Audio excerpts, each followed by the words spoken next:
Yes. Can you see me and hear me? Yes. Okay. We can. Thank you. Okay. I will try to share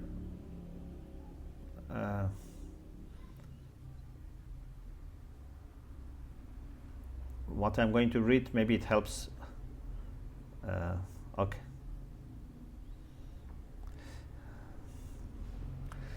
So, in the name of God, the compassionate, the merciful, thank you very much for. Recording stopped. Thank you very much for our speakers. Recording in progress. Building upon what I said in the first part,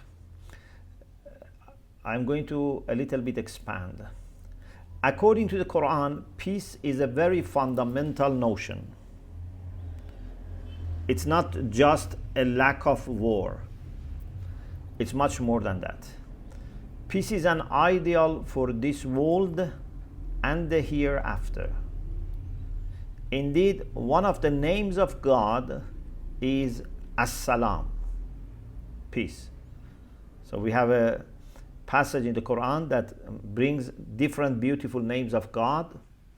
One of them is As-Salam. God is peace. And heaven is Darus Salam, the abode of peace. So Muslims in Tanzania, they call the city Darus Salam, the name of the heaven.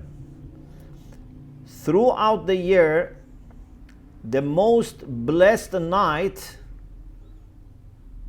in the entire calendar is the night of Qadr. It should be with D, meaning the night of measure or power. This is the night that the Quran says it's better than 1,000 months lacking this night. Laylatul Qadr khayrun min alf shahr. We have a chapter called after this. So this night is described with certain qualities.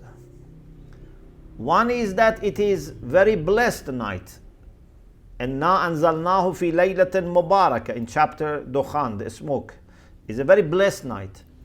One quality which is very important is mentioned in chapter Qadr is Salamun hiya hatta matla'il fajr.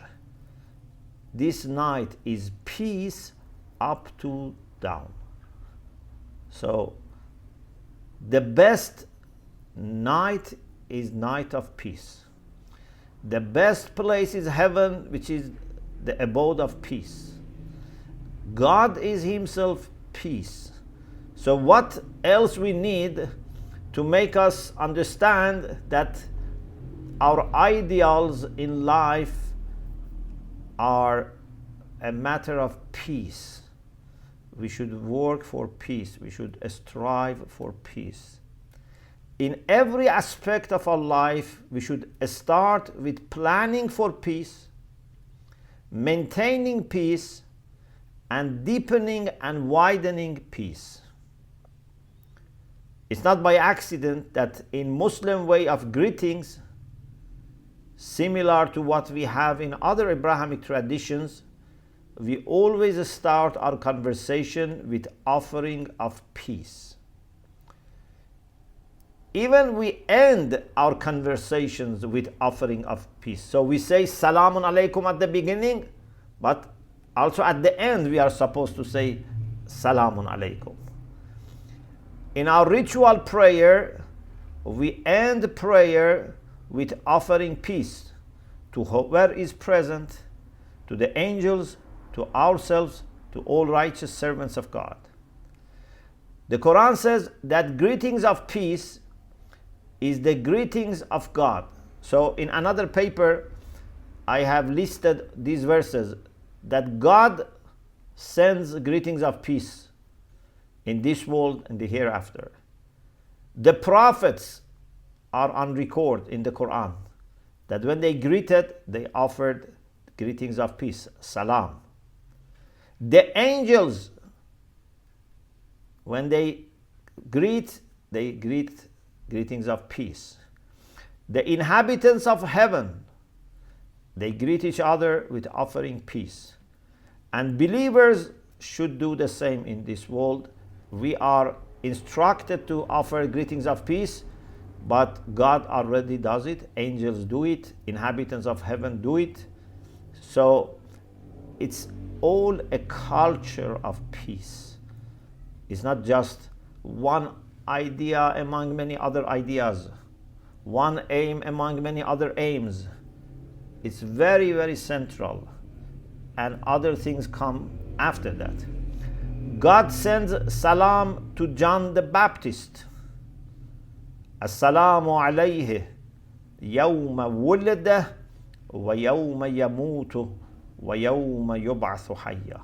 Peace be upon him, the day he was born, the day he will die, and the day he will be resurrected. These are three important moments: moment of birth, moment of death, and moment of resurrection.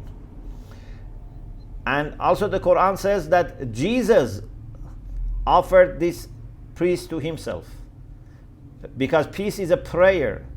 You can offer greetings of peace to yourself. Jesus said, Assalamu alayya yawma wuladtu wa yawma amutu wa yawma ub'athu hayya. Peace be upon me the day I was born, the day I will die, and the day I will be resurrected. In a very strategic instruction, God tells the believers, O believers, enter the peace, all of you. Udkhulu fis-salmi kaffah, and follow not the steps of Satan. He is a manifest for our enemy to you. Chapter 2, the cow, and verse 208. So, all believers are supposed to enter peace, and doing something other than this means that we are listening and following Satan, who is our enemy. Kafah means that all of you, without exception or exclusion, must enter the peace. Believers are supposed not to follow the divisive steps of Satan, who wants to cause enmity and hatred among people. This is Quranic idea, that Satan wants to divide you and cause hatred and enmity. Chapter 5, verse 91. Satan doesn't want us to be in peace. Satan causes internal conflicts and disturbance, and wants to prevent or remove our inner peace.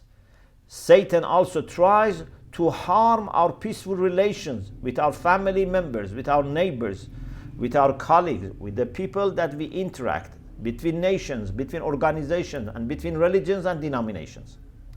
On the other hand, so whenever there is division, when there is fight, Satan is involved and satanic people. But on the other hand, God is the one that makes us brothers and sisters. The Quran says that God guides with the Quran those who seek His pleasure to the ways of peace. I said this at the beginning, my first part. This verse has been very important in my personal reflections. It means that if we follow the divine scripture, we should be able to achieve peace in every area of life. This shows that peace is an ideal.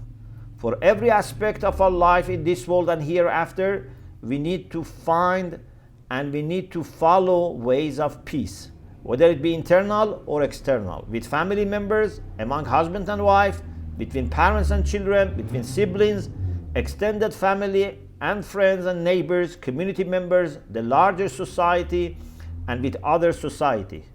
We can always gain peace if we follow God and the scriptures.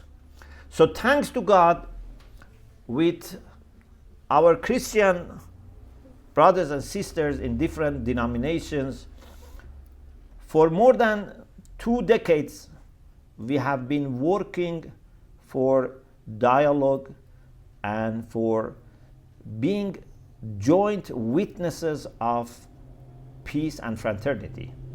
And in particular, I would like to mention one important experience that we are making with our Focolare brothers and sisters, and that is called Wings of Unity.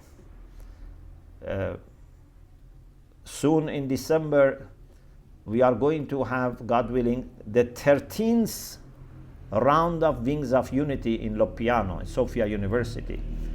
So in 2016, after about 18 years of already knowing each other, so 2016, we already knew Focolare for 18 years.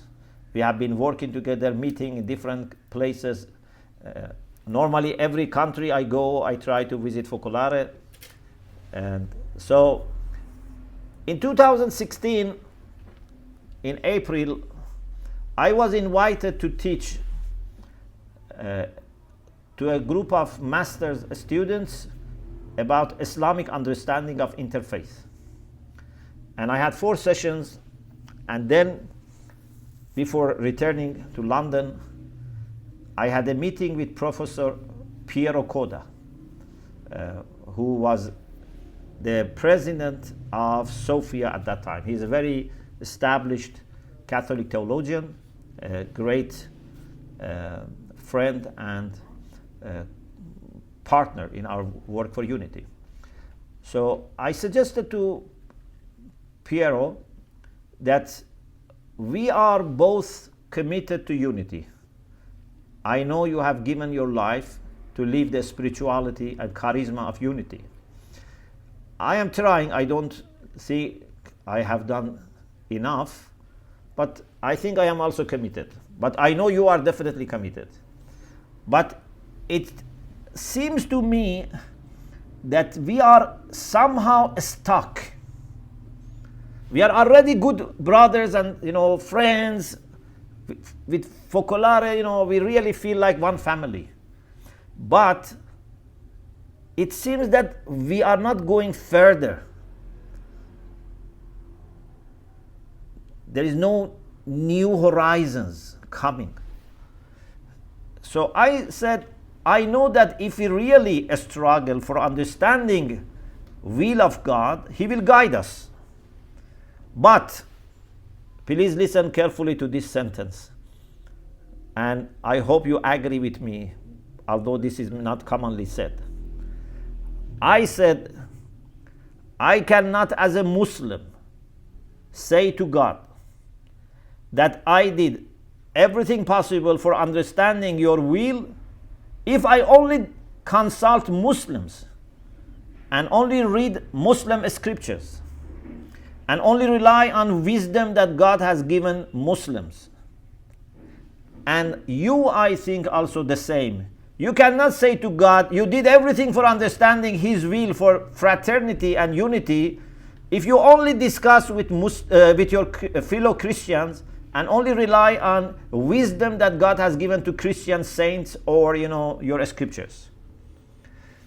Let us come together with this unity that we have already among ourselves. And instead of me telling you what Islam says and you telling me what Christianity says, and exchange these ideas, which is great, which is beautiful, which we have been enjoying for 18 years. But let us go one step further. Let us put our ideas on the table, but then invite God to guide us. God may guide us through a Muslim mouth or a Christian mouth or even someone outside. It doesn't matter. If God guides, it shouldn't matter to us which tongue He is using, which language He is using, which community He is using. It doesn't matter. So, my suggestion, which later was developed into what I shared first time with Palmira, the late Palmira in Monte. So I said to Palmira that we have reached with our focolare brothers and sisters the point that we don't do dialogue anymore. We have passed the stage of dialogue. We try to silence ourselves and listen to God together with two ears, a Muslim ear and Christian ear. We try to listen to God. Of course, we can use more ears, but Wings of Unity is between Muslim and Christian. But we can have also a Jewish ear, we can have a Hindu ear, Buddhist ear. But we try to listen to God. God sometimes has spoken to both ears. And this is where we have common teaching and common wisdom. But maybe sometimes God has spoken to one particular ear. Maybe there is a Christian saint who is inspired, we can benefit from. Maybe a Muslim saint is inspired, we can benefit from. And then, when we have reached this level of unity, that we can listen together to God, then we can create a collective kind of sainthood. We have had many saints in our traditions. Of course, never enough. We should always have more saints. But to understand the plan of God for universal fraternity, I don't think only one saint from one religion can understand it. This is too big to be given to one person. I think we need to build collective sainthood. And that is when we have humble, selfless servants of God from different traditions who come together. They silence their ego. They don't try to teach God. Many times, unfortunately, we have been teaching God. They don't try to teach God. They just try to listen to God, who is God of everyone. If our hearts are united in this way, then together, not alone, together we hopefully can receive the wisdom that we need to establish universal fraternity. So this is what we are doing from 2016, after 18 years of knowing each other, loving each other, after making pact of love with Piero. So I think this is the model that I am very hopeful. We are already seeing the results. We have had many projects together. We had several rounds of weeks of unity in Italy.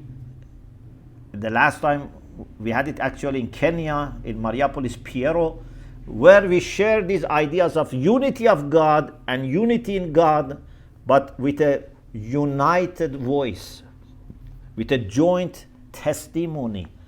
We should call people towards God together. We should not call people towards Islam or Christianity. We should call people towards God. There can be Muslim part, there can be Christian part, but all should be at the service of God, because it's only in God that we can perfectly unite and we can have perfect peace. Nothing shorter than God can bring absolute peace. Religions, if they are taken by themselves, they are not adequate to bring universal love and peace. It's only God Himself and nothing shorter and lower than God that can really unite us. So I hope we religious people get this kind of courage that put aside the differences, which are very important. We don't want to forget them, we don't want to erase them, but we put them aside, put it in a safe place. You don't want to lose them. Okay, keep those differences, but bring forward the commonalities. And the most common thing is God.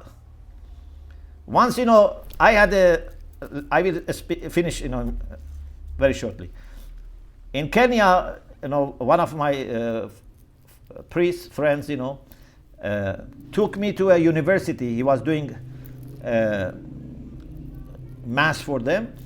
And I spoke with the Christian students of the university. I said, some people doubt whether our God is the same. There are Muslims who doubt. They say God of Islam is different from God of Christian. There are Christians who doubt.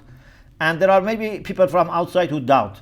But I think our God is the same. And there is a very simple way to understand that. My God is the one who created the heavens and the earth. Who is your God? For sure, you say God is the one who created the heavens and the earth. So it's the same God. So let us discover our common God and don't hide it with our differences. Let us light of the sun makes stars disappear. Instead of going to the darkness of the night and just seeing the stars and no sun. So we don't want to forget our theological differences. We don't want to erase them. We don't want to wash them away. No, they are all important. But God is so great that if you share with someone God, I can say you share 99%. And I think even this is not doing justice. If someone is God-centered, I share everything with him or her. But for making people not worry too much, I say 99%. Because if God is for you everything, and there is another person who shares the same God, so you share with him everything. Let us come together with this humility and this selflessness that would allow God to be present among us, to be for all of us, and to raise us towards himself. Instead of bringing God to our level and making God a tribal God or a nationalist God or a denominationist God, let us all rise towards God and be more universal. Thank you very much.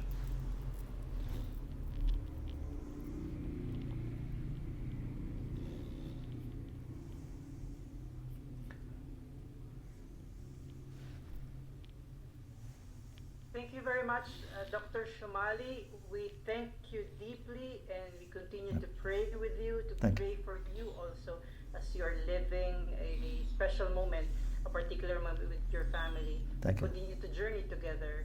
For everyone, Dr. Shomali is requesting to take his